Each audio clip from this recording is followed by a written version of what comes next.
एक बार की बात है, घने जंगल के किनारे एक अकेला गीदड़ रहता था।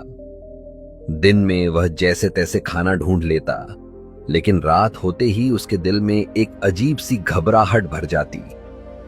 हर रात हवा चलती, पेड़ की टहनियां हिलती और दूर कहीं से एक डरावनी आवाज गूंजती, ढम ढम ढम।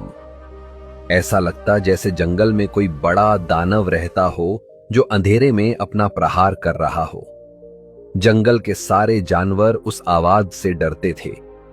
गीदड़ भी कई रातों तक कांपता हुआ पेड़ों के पीछे छिप जाता।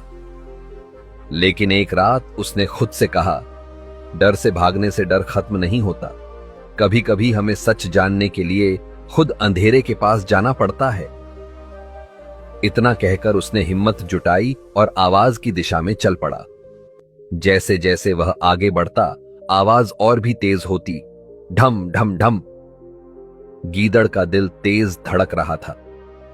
उसके कदम कभी रुकते, कभी आगे बढ़ते, लेकिन वह चल रहा था, क्योंकि इस बार वह डर से जीतना चाहता था। आखिर वह उस जगह पहुंच गया जहां आवाज सबसे ज्यादा आ रही थी। उसने देखा, एक बड़े पेड़ के नीचे एक पुराना ढोल पड़ा था।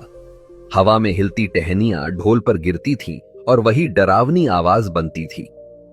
गीदड़ कुछ पल तक हैरान खड़ा रहा, फिर धीरे से मुस्कुराया और बोला, तो ये है वो राक्षस जिससे मैं इतने दिनों से डर रहा था। अब उसने ढोल के पीछे झांका।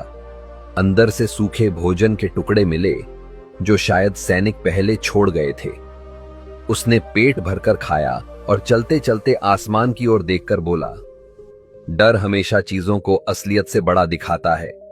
हकीकत जान लो, डर अपने आप छोटा हो जाता है। और वह खुशी खुशी जंगल की ओर लौट गया। सीख, कई बार हमारा सबसे बड़ा डर असल में कोई डर नहीं होता। सच का सामना करने से ही मन की घबराहट खत्म होती है। जो भीतर से खाली होते हैं वही सबसे जोर से शोर करते हैं।